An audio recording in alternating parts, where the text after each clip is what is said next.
Our next panel asks the question, how do we make data work for the needs of our teachers and students? It's moderated by Mike Sharkey, currently an analytics consultant for Arizona State University. Mike has a solid understanding of both business and technology in the area of analytics, and above all, he loves using data to tell a story. Mike? Wow. Welcome. Thanks. Welcome, Mike Sharkey. Thanks, Mark. Thanks for the intro. So this is an interesting session. We have a great representation. I'll have the folks do intros in a second. I thought it's nice to dovetail off the previous panel. There was a thread there in the middle where, Eric, you were talking about there's a disconnect between the institution and what they're asking for and the utilization by faculty, how they use that to teach. And it's interesting. I've said for a long time that using data to impact learning, to affect learning, is really, really hard. There's a lot of people say they do it. Ironically, Eric, I talk about Acrobatic as one company that really digs into cognitive science and learning. MJ Bishop with the University System of Maryland wrote a piece a few years back where she said, we shouldn't keep calling it learning analytics because it's not really analyzing learning. She coined learner analytics. It's data about the learner. And I think that's a good segue to this panel. We're really talking about data to help the students to meet their needs. So with that, I'm going to ask the panel to do a quick introduction, and also if there's a product or a tool or initiative that you use with your company, your institution, that's maybe a good exemplar of how you're using data to help students and parents, please share that as well for context. Phil? Yeah, Phill Miller, Blackboard. I'm the Chief Learning and Innovation Officer. Wow, Blackboard has so many forays into analytics, I don't know where to start, but we've made a lot of success on the retention side. We've seen a lot of success on the retention side with some products. Obviously, Mike, you were involved in a lot of that and leading that when you were at Blackboard, and I think we're starting to see some real results from that, but it's taken time. It's hard work. Dwayne Alton, Executive Director of pretty much everything that has to do with a battery or a cable in Lee County schools. My title changes so frequently, I'm not really sure that I know it most of the time. You know, we're here today. We've been here presenting with one of our partners where we're working on a lot of the analytics. Our friends at Safari Montage, who have invested a lot of time and effort with us, so I'll talk a little bit about that when we talk about teachers benefiting from technology. Hi, my name is Steve Liffick. I'm a general manager of the education data and analytics platform team, an engineering team at Microsoft building analytics tools, data collection, and aggregation tools that put customers in control of their data. We also build a large number of analytics services, such as Power BI, which is used by users. But so we have a whole set of capabilities that we deliver as Microsoft. Good afternoon, I'm Johnston. I'm the program manager for learning analytics and data services at the University of Michigan. And as far as you've mentioned, what is a use case that we've come across that we think is particularly useful? So we're very proud of a service that we offer to our faculty, researchers, and also developers. It's called the Data Concierge Service. And what it does is it walks those folks through the process of navigating the data governance process, getting access to the data, and trying to make sense of that data to answer that question, learn more about their students, or develop new tools for their users. Good afternoon. I'm Joel. Excuse me. I'm Joel Haynes, Vice President of Product for Schoology. And it's an interesting question to think about ways that we turn analytics from a kind of abstract concept or something that serves the needs of the decision makers, administrators, into something that is at the service of the learner. We found great success in having, within the learning management system, the capability to deliver common formative assessments, as well as larger scale benchmark assessments. And the reason that matters is we see that the ability to leverage that data in the classroom, the teacher and the student having meaningful real-time conversations about their performance, as evidenced by the tooling provided within the system, as a key driver of positive student outcomes, of benefiting them. So this is less about putting dashboards up and much more about giving tools that, excuse me, that teachers can use in those conversations with students. Thank you. I really love we have such a good cross-section representation here. I think that's going to add to such rich conversation. And so let's start. So we're talking about making data work for students and teachers, and I think that poses the question of who is that audience? Who are we delivering things to? And so there's lots of answers to that. I've been in sessions today where we focused on different areas. So I'd love to kind of have the folks on the panel talk, and who do you think, not necessarily the primary, there's absolutely multiple, but give me an example of a customer you focus on. So Phil, you want to start? Yeah, well, this might sound a little bit counterintuitive right out of the gate, but I think the administrators at various levels are actually really key stakeholders about making faculty and students successful. I mean, one great example of that is we do a lot of work around the analytics around marketing and enrollment, essentially making sure that you get the right students to your university that have the right skill sets and that fit the profile of students that will be successful. And that's actually incredibly important in the success of students. And so I think getting some of those, that's just one example of how helping administrators actually ends up benefiting students and teachers from the administration level. Yeah, and there's nothing counterintuitive about it. I mean, we talk about, who is the using customer, who is the paying customer, and administration absolutely comes into play. Yeah. Dwayne? Well, I don't have any paying customers, so so we're actually not with money anyway. Yes. Not with money, no. But we are actually right now focusing on the other side of the spectrum, right? We're focusing directly in the classroom and building the tools for teachers, and I think that the challenge we've been focusing on is that with the transition to digital learning and with true differentiation going on in the classroom, the teachers are sometimes challenged to know where their students are. We have students on separate learning paths, and they have assessment data that we've always had assessment data, we've always had performance data, but we lost that progress data when we started abstracting our content from the manufacturer's platform. So we're trying to build that back in, and we're doing it from the classroom up with our teachers.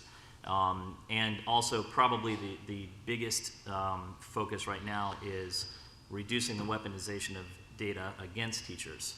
So if you work in K-12, you're probably familiar with, here's the data, now we're going to come beat you up with it later.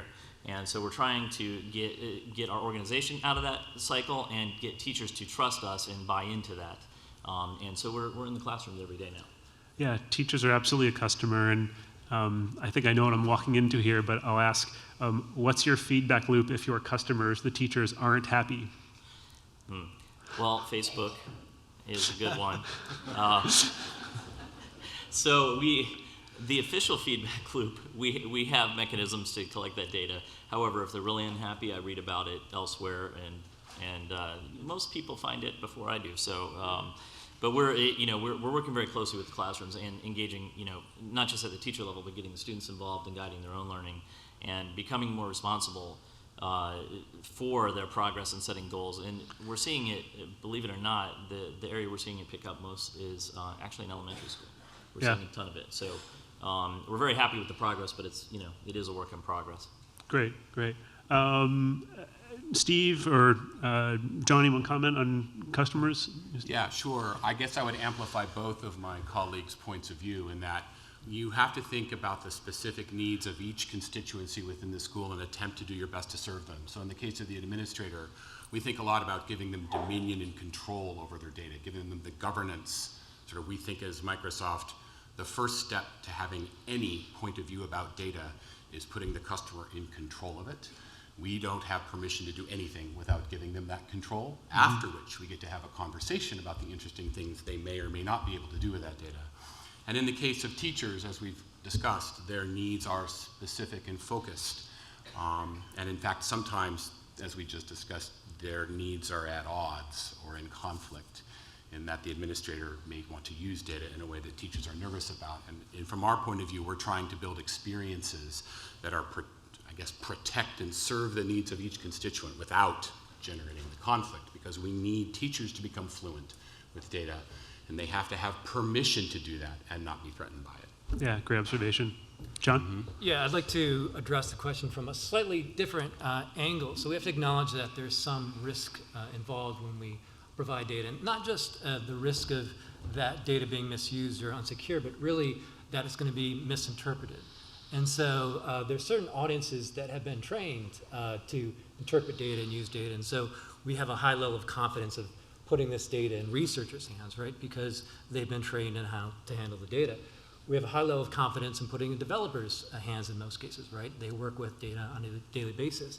When it comes to instructors, I think we need to provide them with some additional support. So how do they interpret, make sense of that data? And then with students, we want to be very, very careful about the efficacy of putting dashboards and other types of visualizations in front of them.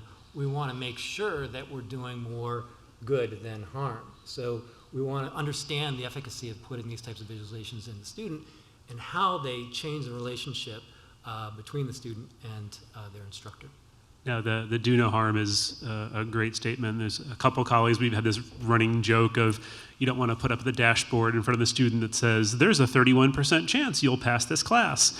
And then one of my colleagues was reviewing papers for a conference, and some researcher, PhD, had a paper, and he did some sample dashboards, and one of them said something like, there's a 31% chance you'll pass this class. Like, no, don't. The customers. Yeah, you know, it's fascinating because everyone up here, I think, is bringing up really key elements of who the audience is and what we're trying to do to help support the transparency and efficacy of the data made available. And I don't want to sound naive in terms of what other industries provide, but from our perspective, who we serve in education is an incredibly diverse audience, a set of audiences. And I think in particular, one that we haven't addressed yet is parents, especially for those of us working in K-12, but I think even in higher education, parents are a key element of that community, the stakeholder community that supports and fosters that growth with their children.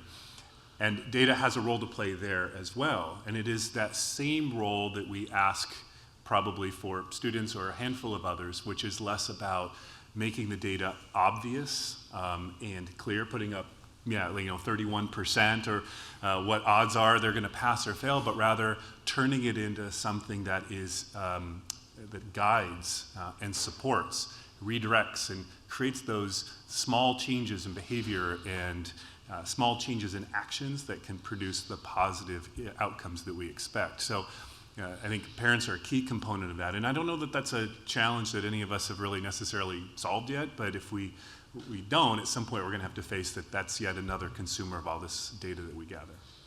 Hell hath no fury like an elementary parent scorned. Right. So the title, we talk about the needs of teachers and students. And I think if we dug into that, we'd all kind of coalesce on some similar things. But I really want to take advantage of the representation here and ask you about sort of the guiding principles. What are those sort of North Stars guiding principles of your school, your institution, your company that guide what you do, the projects you undertake, the products you build when you're trying to make data work for teachers and students? So anyone want to start? So we actually intentionally worked on some best practices around learning analytics. And so our Chief Privacy Officer, Saul Berman, has provided some principles, and those include respect, transparency, empowerment, accountability, and continuous reevaluation. And so just because at this point we're uncomfortable giving this type of data out, that may change at some point. We may find some value in providing that. We've also, sort of based on those principles, we've gotten our students involved. We had a cohort over this past year work on a student data privacy dashboard. And so the first phase of that is just making them aware of what data we're collecting on them. Second, we want to go ahead and provide them a view of what that data actually looks like. And then third, we're looking at ways that we can sort of empower them and eventually give them the ability to curate a slice of that data and use it, for showing evidence of, their understanding, to apply to a grad school, to apply for a job, but have some empowerment and sort of self-agency over their data. Great. You know, for any of you that happen to be assessment fanatics like at least I have been historically, there's a luminary in the industry. His name is Dylan William, and he's considered one of the fathers of formative assessment. And he pointed out nearly 20 years ago that we need to shift the conversation from data-driven decision-making, we've heard that term for how long, right? A significant amount of time, to decision-driven data collection. The idea that we actually don't start with this concept of we can gather whatever data, we can pull it all together into one system, we can make people look at spreadsheets all day long, and instead we start with what our intended outcomes are, our beliefs and capabilities and competencies to drive towards those outcomes, and then we identify from there the data that's going to help us make high quality decisions. I think that kind of reversal of the process, that really asking key questions about why we're driving towards a culture of data in the first place is a key guiding principle. It kind of rehomes us in terms of figuring out what it is that matters, and it engages us in a really strong dialogue, I think, between both providers of tools and consumers of tools, between vendors and school districts and higher education institutions as well, to make sure that we're providing the right set of data at the right time for what we believe.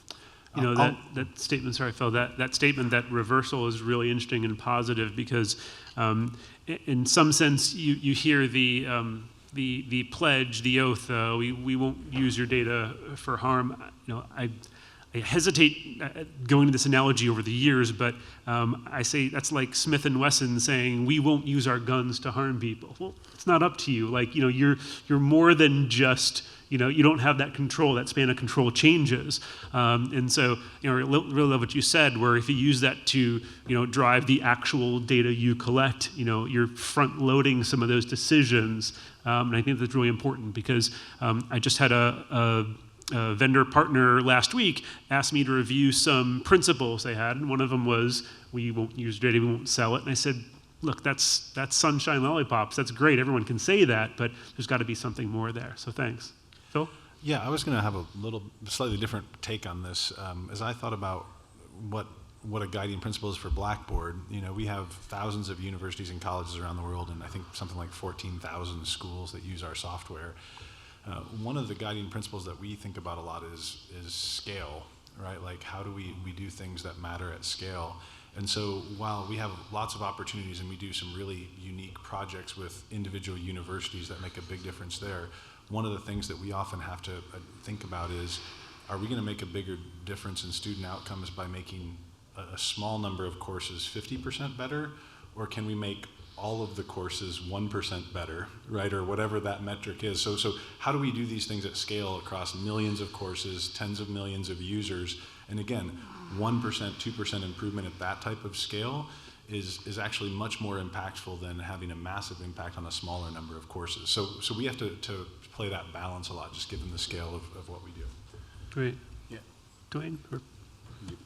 Yeah, go ahead. So I would reference a couple of principles and maybe one sort of experiential principle.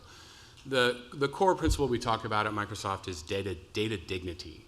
At the scale we're operating, delivering global services for processing data, the first step is to never lose sight it is the customer's data. It is not ours. And we work to enforce that in every technical way imaginable.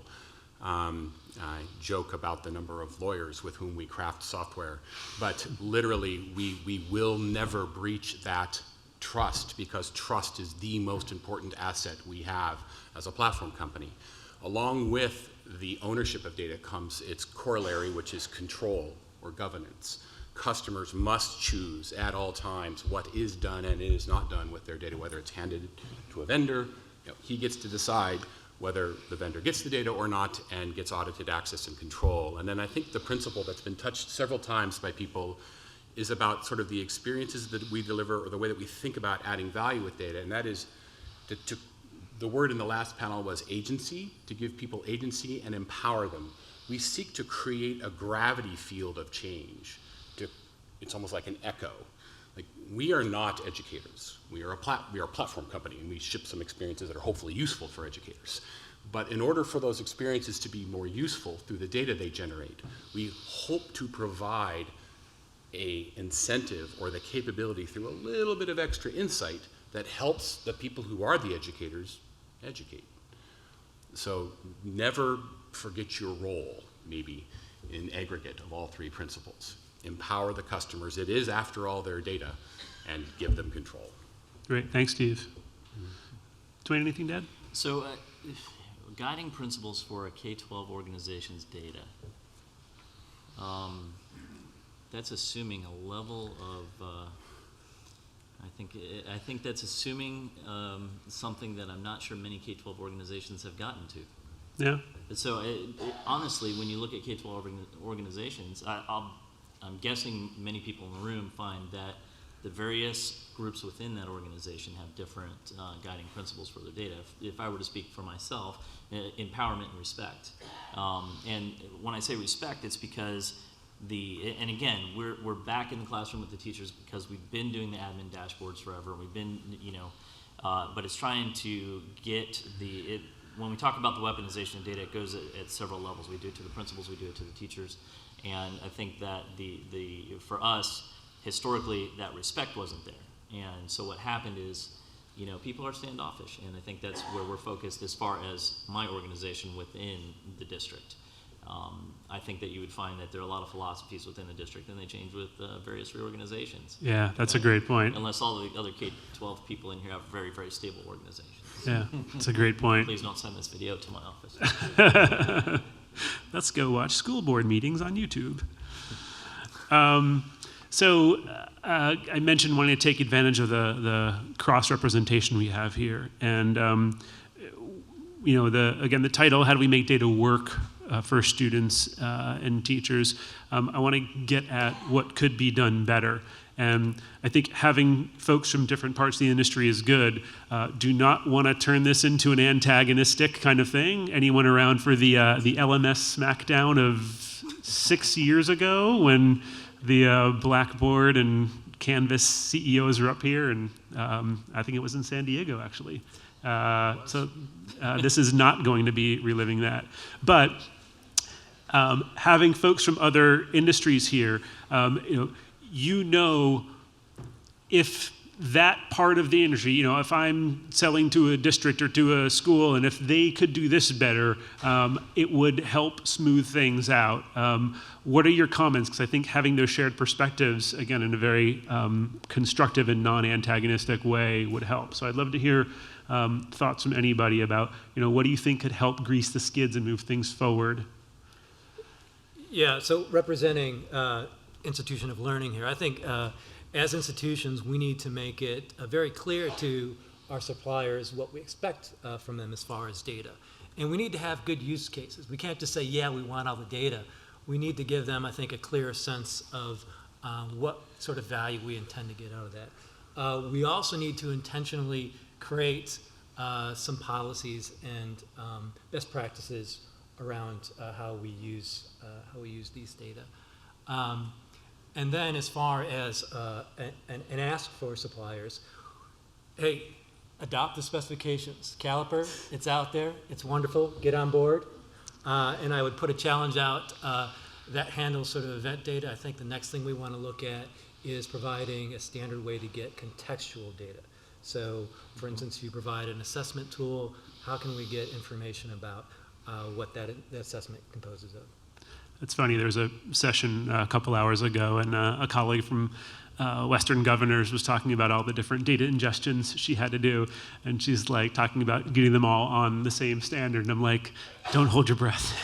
It's going to be a long time. So, I think IMS has done a wonderful job. I give Caliper lots of credit for freeing up data in a way it hadn't been years before, but there's still a long way to go.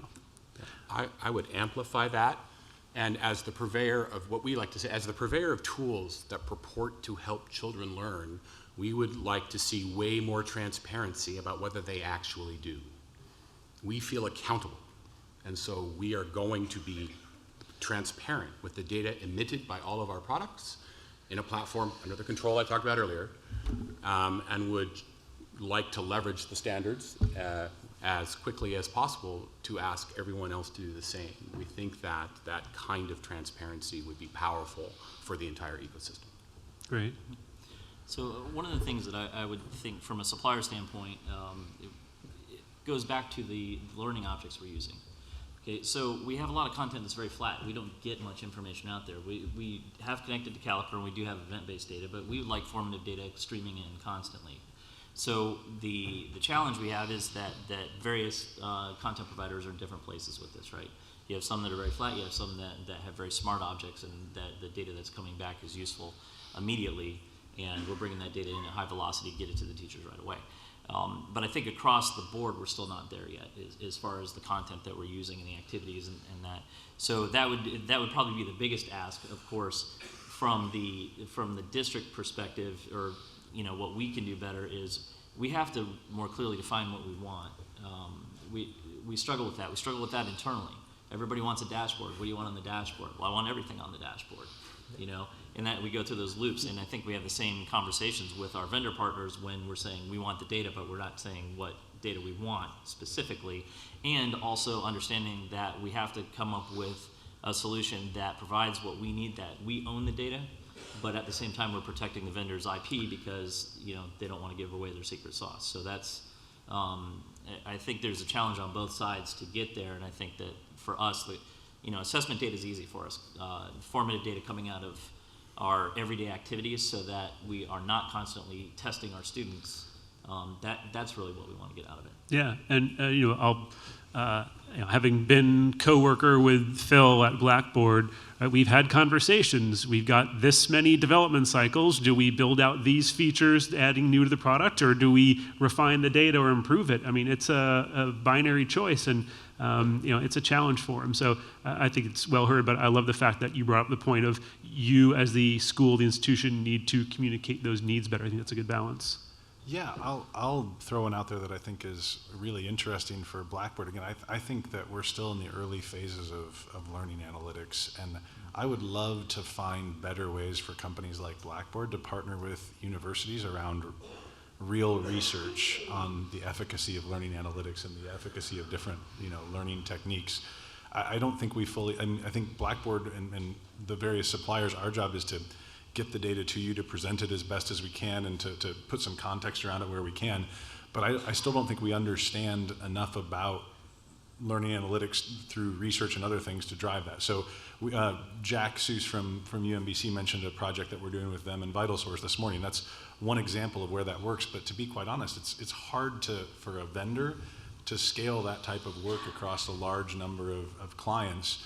But we kind of have to do that to actually make learning analytics work over time. So I think we need to get that flywheel of data provisioning, data providers providing that type of data, and then the research that universities can honestly do way better than vendors can, and get that flywheel turning more quickly so that we can drive better outcomes, and then we can build better products. Then you can and then just keep refining that. I'd love to find a way to get that cycle going more effectively, because it's a struggle right now. So let me throw out the unpopular opinion. I got teenage girls. I can quote memes. What if there is no proving that this worked? What if that's a white whale? I mean, everyone here has been involved with tools on the development, on the usage end. I could have anyone in this room can bring up, say, no, we did it, we did this, we proved it worked, and I can have 5 other people will barrage you with questions and what ifs and edge cases and tell you why it wasn't. Agree, disagree. Is that a thing that you really can't prove that it worked, that you've got to use other metrics or not kind of rely on that as a brass ring? I think you may be setting the bar at a level that is higher than maybe we need to aim for right now, right? Okay. I mean, if we could, for example, show that we can make save instructors a little bit of time, or if we can, I think there was on the earlier comment, the earlier panel, there was a talk about integrator reliability, right? If we can improve, if there are things that we can improve that you can measure to make instructors more effective, to make instruction more effective, like, yes, it may be a white whale, I don't know, we still need to prove that out, but there are things that we can do, that we can measure, that we know will help get to an ultimate goal of better teaching and learning. Absolutely. Yeah, Joel? It's a fascinating question, and I agree, Phil. I think the threat that we would run into if we were to kind of become a little paralyzed by that is that we stop trying. Yep. Right. I mean, the big idea here is that we all know we have emerging and actually well-established research about what works in schools, and there's like a gold standard that many of our instructors strive for. Right. These are formative feedback makes a difference. Student engagement, student participation makes a difference. There's things that are proven to increase the efficacy of our work and student outcomes. And what we're trying to do when we measure these things, we're trying to establish some kind of benchmark. We're trying to keep asking this question. We're going to get it wrong 6, 7, 8 times out of 10. I don't know how many, but the reality is that within that is baked really meaningful, actionable data. And unless we're trying and running experiments, these aren't experiments that we're hurting students with. These are just experiments about how can we provide the best information that helps you become a more effective instructor and help students improve what they do. I think we have to actually run those faster. We have to keep running those experiments. We have to find places that can help define what it is they're looking for, what they would like to see, and then in partnership, figure out ways to apply that to the data that we generate and how that's consumed by the people that make decisions. Yeah, the previous panel, I can't remember which of the panelists, spoke about the fact that it's a human system that's being impacted by the work of all of us in combination. We'll make some mistakes, we'll do some things right, but ultimately it's the system that we're all trying to optimize for this result called improving learning outcomes in students. And I think I would agree, the question as phrased isn't the objective, I think.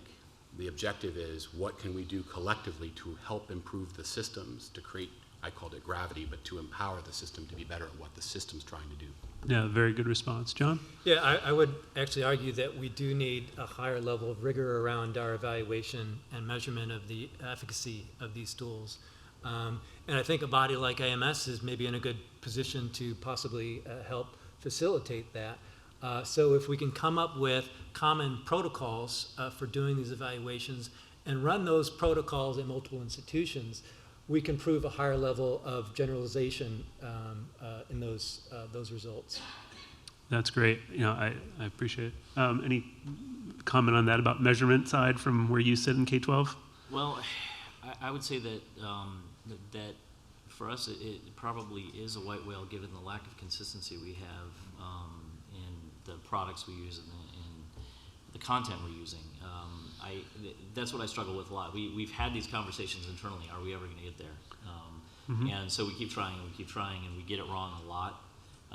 And I think that consistency though we've struggled with, and I think it's sort of ingrained in the way that we operate with our content adoptions and things like that in K-12 that make it very difficult. It's always a moving target, and you can figure that every 5 years you're looping back around to where you were.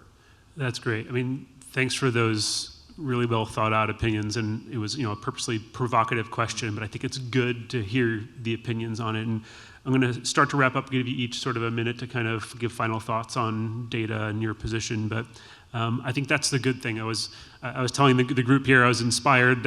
Josh Kim on Inside Higher Ed had a blog piece about 2 weeks ago about conference panels and why some of them suck. And so I'm like, okay, you laid down the gauntlet. I got to make sure, without kind of physical altercation between folks, what can I do to try to get there? So thanks, folks, for rolling with some of these. So we're close to time, so I want to give you a chance to wrap up with final thoughts that you want to leave the audience with about you, your institution, your company's views on making data work for students. So let's, Joel, start on your end and come on back.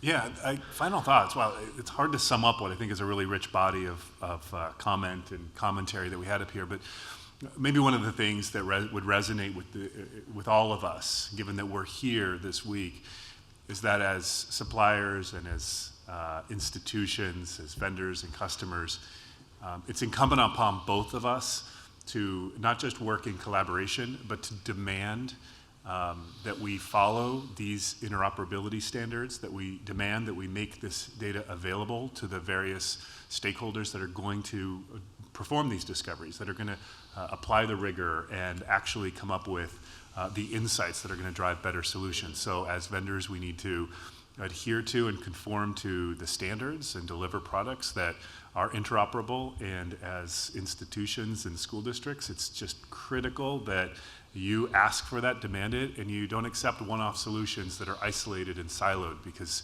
that's never going to help us uncover the true insights behind the data that we're gathering here.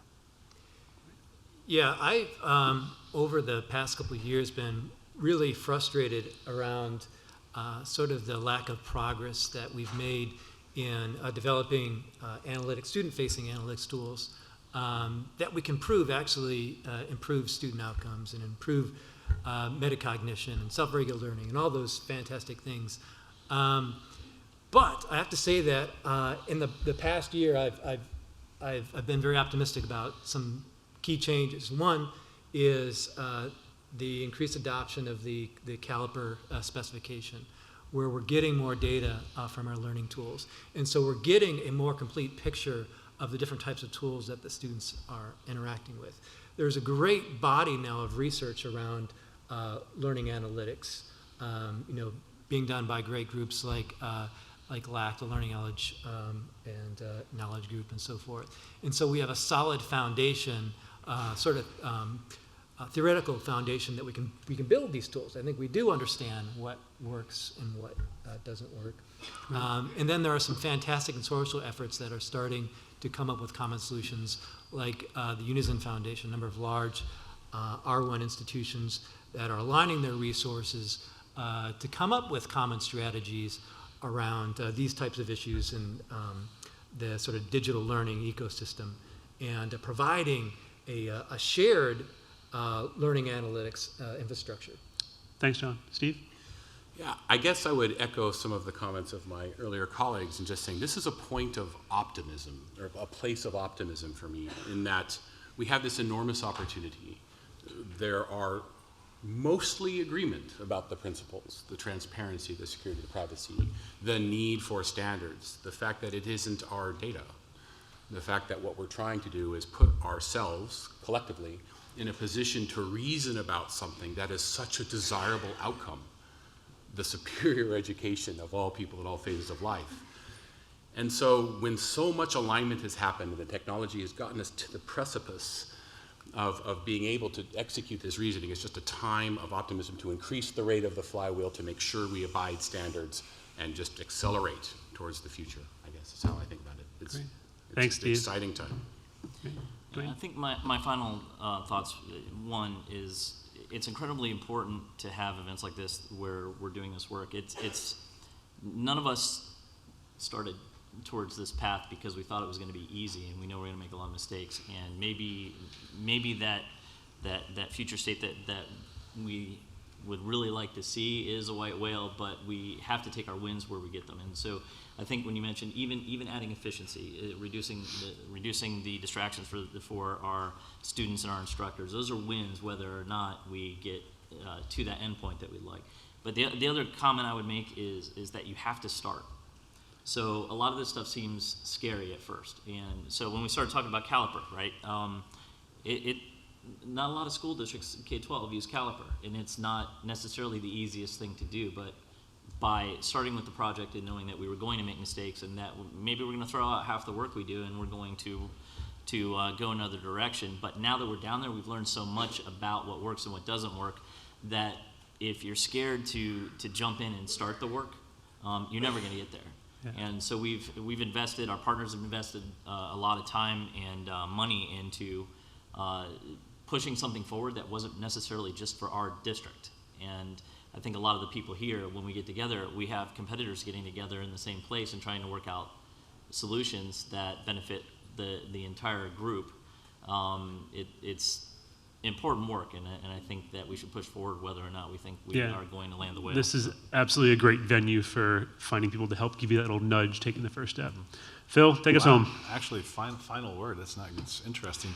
I think from Blackboard's perspective, I think we bring a lot to the table, and I think that relates to how we invest. I mean, we've invested a lot in analytics. Some of that has been successful. Some of it has not been successful. We've had varying levels of success and efficacy across all of our products, but I think that with the size and scope of our client base, we get to invest in analytics in a way that very few companies or institutions get to do by themselves. I think the really tricky part about that is that you have to find ways to fail fast on things that are not working and then try again. And so what I think Blackboard is committed to doing is to continue to invest in this area, try out new things, partner with institutions on that.